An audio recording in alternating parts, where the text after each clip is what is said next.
आज मैं आपके लिए कुछ क्विक बीएमटी की टिप्स लेके आई हूँ। मैंने सोचा अवन में रख के जल्दी से रिकॉर्ड करती हूँ। और हाँ, इससे पहले कि मैं ना भूलूँ, प्लीज़ अगर आपने सब्सक्राइब नहीं किया चैनल को तो ज़रूर सब्सक्राइब करें और अपने फ्रेंड्स के साथ शेयर करें जिनको ये सारी बातें सीए के रेलेवेंट एक्चुअली हेल्प कर सकती हैं। And I am pretty sure उन्हें ये सब बातें ज़रूर हेल्प करेंगी। तो आज के लिए हम लोग बीएमटी की टिप्स डिस्कस कर रहे हैं और सबसे पहली टिप ये है कि आपने इंश्योर करना है जब आप स्टार्ट करें बीएमटी की तैयारी तो आप अपने फंडामेंटल्स को बहुत स्ट्रॉन्ग करें before you move on to the complex questions. And by fundamentals I mean जो आपकी बेसिक्स हैं ना किसी भी चीज़ के, जैसे डिस्काउंटेड कैश फ्लो है उसके जो बिल्कुल बेसिक्स हैं, आपने उनको इतना स्ट्रॉन्ग करना है कि फिर जब आप सिंपल डीसीएफ का क्वेश्चन कर रहे हों तो उसमें कोई एरर ना हो। इस तरह से आपने एरर फ्री की तरफ जाना है। अगर एक आध कोई एरर निकल भी आता है तो ठीक है, लेकिन कोई ऐसी सिली मिस्टेक या कोई ऐसे साइंस का गलती या इस तरह की कोई चीज़ नहीं होनी चाहिए। इतना फुल प्रूफ आपने अपने आप को कर लेना है before you move on to the advanced one, क्योंकि आपको इवेंचुअली ये फंडामेंटल्स ही काम आते हैं आपके एडवांस्ड बीएमटी के अंदर। जब तक आपके फंडामेंटल्स ना स्ट्रॉन्ग हो आप एडवांस में बहुत शेकी रहते हैं, आपको हमेशा शेकी लगेगा, आपको लगेगा तो कैसे ठीक हो गया क्वेश्चन और इस तरह से लगता रहेगा, जो कि शायद आपके स्ट्रॉन्ग भी हो जाए तो भी लगता है कभी और लगता है कि ये कैसे क्वेश्चन ठीक हो गया है, नहीं हो सकता था ठीक। पर वो कीपिंग दैट असाइड आपको अपने बेसिक स्ट्रॉन्ग करने हैं और ये मेरे सर बहुत बार स्ट्रेस करते थे। एंड ऑफ कोर्स मैं उनकी बात फॉलो ज़रूर करती थी, लेकिन उसकी इम्पोर्टेंस मुझे बाय द एंड रियलाइज़ हुई जब मुझे हुआ कि अच्छा this is where I am lacking, कि मतलब कहीं ना कहीं मैंने टॉपिक में थोड़ी जल्दी की है तो समझ आ गई, तो बहुत बेसिक सी बात है, लेकिन जब वो एक्चुअली वहाँ तक बात पहुँची तो आइडिया हुआ कि नहीं वो बेसिक सी बात जो है वो मैंने उसको प्रॉपर टाइम दे के उसके पीछे की बैकग्राउंड नहीं समझा था, इसलिए आज मुझे इस एडवांस क्वेश्चन में प्रॉब्लम हो रही है। तो जो आपके फार्मूलाज हैं मेजर उनको उनके बैकग्राउंड को भी समझें या उनको एक्चुअली स्पिरिट समझें। जैसे उस फार्मूला को याद ना करें, जैसे कैप्टन का फार्मूला है, उस फार्मूला को याद कर लेने से कुछ नहीं बिगड़ेगा, उसको समझना है आपने कि वो क्या चीज़ है, वो क्या कंपोनेंट्स हैं उस फार्मूला के जो कि यूज़ हो रहे हैं और क्यों यूज़ हो रहे हैं। थोड़ा बैकग्राउंड जानना बहुत ज़रूरी है ताकि आप उसको सही जगह पे सही तरीके से यूज़ कर सकें। तो इसलिए पहली टिप हो गई कि keep your fundamentals strong. Okay, so second चीज़ ये है, एंड आई एम सॉरी आज थोड़ी भाग के वीडियो बन रही है बिकॉज सैटरडे बहुत बिजी जा रहा था, तो मैंने सोचा जब भी जहाँ भी बीच में टाइम मिल रहा है तो मैं क्लिपिंग्स रिकॉर्ड कर लूँ। सेकेंड चीज़ ये है कि जब आप बीएमटी के पेपर्स की प्रैक्टिस कर रहे होंगे तो उस टाइम पे आपने जो है ना सिनेरियो बिल्डिंग करनी है। वो क्यों करनी है? वो इसलिए क्योंकि जब आपका जो स्टडी पैक है वो लिखा गया तो वो एक ऑथर जिसने लिखा है वो उसके हिसाब से सिनेरियोज बिल्ड हुए हैं, ठीक है। या तो वो सिनेरियोज उनको समझ में आते थे या वो कॉमन सिनेरियोज हैं जो आपको और भी बुक्स में मिलेंगे, या फिर वो जो है उनको कंटेन करने को कहा गया कि आपने इन 25-30 पेजेस में ये टॉपिक कवर करना है, तो उसमें वो जितने सिनेरियोज बिल्ड कर सकते थे उन्होंने वो बिल्ड कर लिया है। या उससे आगे के जो सिनेरियोज हैं वो जो बुक लिखने वाला है उसको ऑटोमेटिकली समझ आ जाते हैं, लेकिन क्योंकि हम लोग फर्स्ट टाइम पढ़ रहे हैं सब्जेक्ट, हम लोग इतने एक्सपर्ट्स नहीं हैं कि हम बुक ऑथर्स बन सकें, तो हमें वो सिनेरियोज जो है ना वो चाहिए, वी नीड दैट, राइट। तो वो क्या क्या होंगे, वो आपकी एक काइंड ऑफ लाइक आपका ना बुक का एडेंडम जैसा होता है ना, वो बुक बिल्डिंग होगा, वो आपके नोट्स बिल्ड होंगे और वो तब होंगे जब आप पास्ट पेपर्स कर रहे होंगे। तो जैसे कि वैल्यूएशन का टॉपिक है बीएफटी में, या आपका मेक और बाय डिसीजन मेकिंग जो होता है वो, तो अगर फॉर एग्जांपल वो सिंपल सा मेक और बाय का डिसीजन है, आपको पता है उस सिनेरियो में क्या करना है, लेकिन ऑफ कोर्स पेपर में तो क्वेश्चन थोड़ा डिफिकल्ट आते हैं, एक तरफ मेक और बाय हो रहा होता है, दूसरी तरफ कोई और चीज़ हो रही होती है, उन दोनों को मिला दिया होता है एंड देन आपने डिसाइड करना होता है बेस्ट डिसीजन। तो आप पेपर वाले जब आप सिनेरियोज देखना स्टार्ट करेंगे तो आपको रियलाइज़ होगा कि कहीं ना कहीं उन सिनेरियोज में कोई एक ट्रिक दो ट्रिक ऐसे हैं जो पीछे किसी पेपर में यूज़ हुए थे और अब वो रिपीट उन ट्रिक्स का ही यूज़ हो रहा है, क्वेश्चन रिपीट नहीं हो रहे, वो कहीं पे एक ट्रिक है जो आपको क्वेश्चन सॉल्व करने में हेल्प कर रहा है, और वो सिर्फ इसलिए आपको नहीं पता बिकॉज आपने बुक के हिसाब से सिनेरियोज काइंड ऑफ अपने जहन में बिल्ड किए हुए हैं, लेकिन जो आपको फर्दर सिनेरियोज पास्ट पेपर्स के थ्रू मिल रहे हैं वो आपने कहीं नोट डाउन नहीं किए। तो अब आपने क्या करना है when you doing those past papers, तो मेरी हमेशा यही होता था कि जो मेरा रजिस्टर होता था, जैसे बीएमटी का रजिस्टर है, उसकी बैक साइड में मेरे टॉपिकल जो है ना वो बन रहे होते थे scenarios while I was doing the past papers के वैल्यूएशन के केस में फॉर एग्जांपल अगर इस तरह का डेटा गिवन है या क्वेश्चन इस तरह का है तो उसके अंदर क्या अप्रोच यूज़ करनी है, यूजुअली क्या अप्रोच यूज़ करनी होती है। तो वो जो मेरे नज़र से गुजरता रहता था हर बार I was doing my questions, तो मैं रिकॉल करती थी अच्छा ऐसे था, या मैं बार बार उसको रिवाइज़ कर लेती थी जब भी कोई टेस्ट होना है या कुछ ऐसी चीज़ होनी है। तो वो मेरे जहन में रिवाइज होता रहता था और इवेंचुअली वो कहीं ना कहीं मुझे एग्ज़ाम के टाइम भी याद आ रहा होता था कि अच्छा ऐसा सिनेरियो था, उसमें ये ट्रिक हुई यूज़, मे बी इसके अंदर वो ट्रिक यूज़ होता है।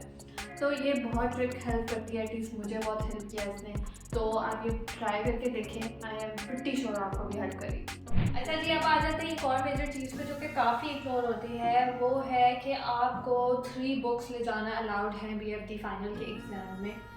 और मुझे लगता है कि लोग वो प्रॉपरली एडवांटेज यूज़ नहीं करते, और वो क्यों है? क्योंकि वो शुरू से जब वो पढ़ रहे होते हैं तो वो उस पर्सपेक्टिव से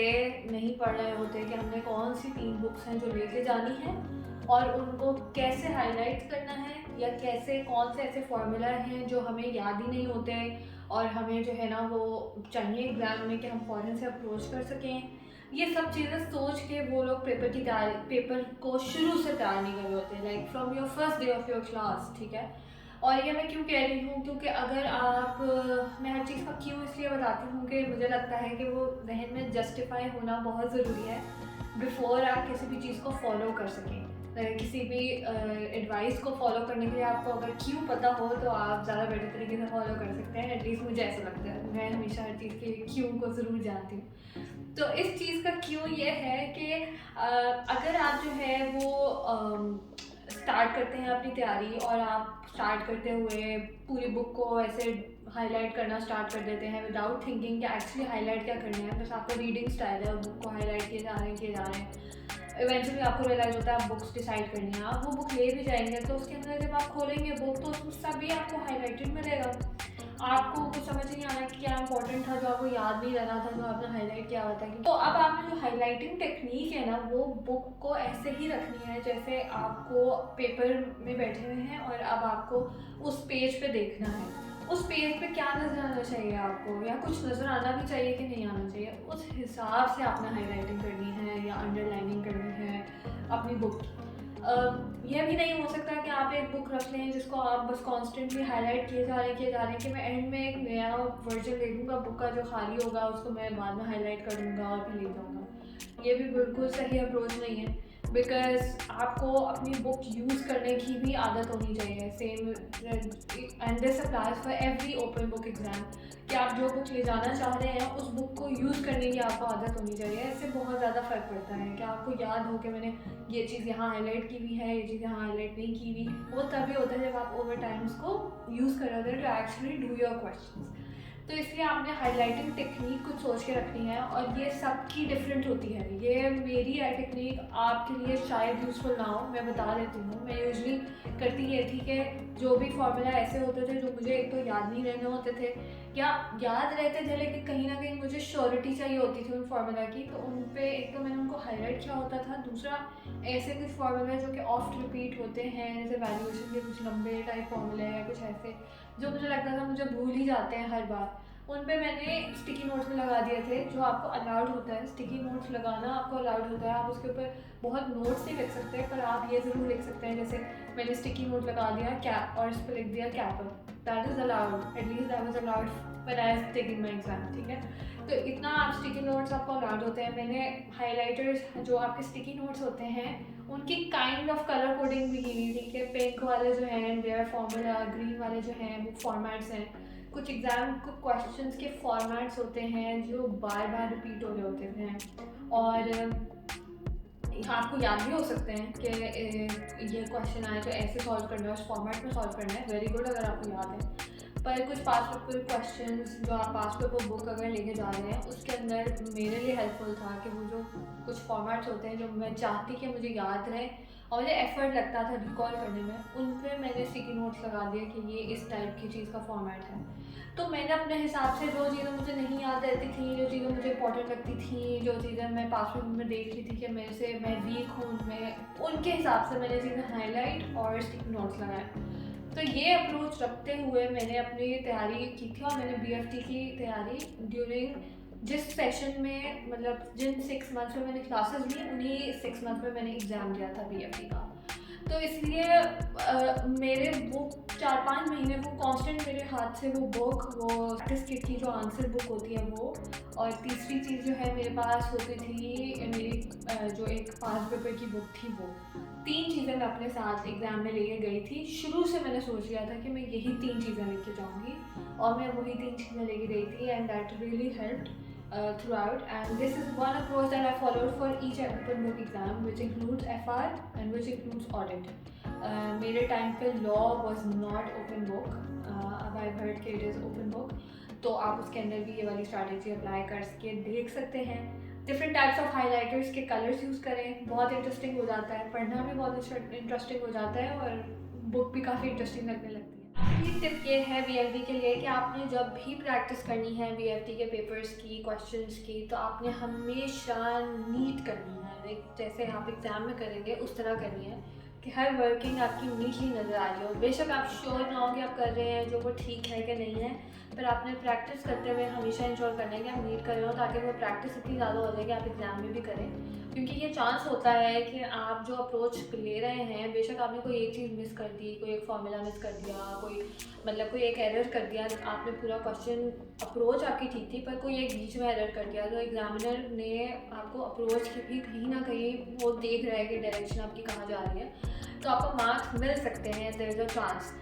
लेकिन अगर आपने ऐसे कीड़े मकोड़े बनाए हुए हैं, कहीं पे वो वर्किंग हो रही है आपकी और आपके जहन में ही हो रही है वो आया सारी वर्किंग, पेपर पे उस तरह से एग्जामिनर को कुछ नज़र नहीं आया, तो आप अपने chances of scoring any marks zero कर देते हैं। लाइक वो डायरेक्ट ज़ीरो पे आ जाते हैं, इंस्टेड ऑफ कि वहाँ पे आपको वो 3 या 4 मार्क्स पर मिल जाएँ, जो कि एक्चुअली आपके लिए पासिंग का चांस इंक्रीज़ करते हैं, राइट। तो इसलिए हमेशा इंश्योर करें कि आप नीट में करें, और ये डेफिनेटली होता है कि आपके BFD के एग्ज़ाम में भी there is a very high chance कि you might like not be able to complete a question, you might not be able to do that। तो अगर ऐसा होता है तो आपको जो आपने क्वेश्चन कंप्लीट किया उस पर मैक्सिमम स्कोर चाहिए, राइट। तो इसलिए वो उसका एक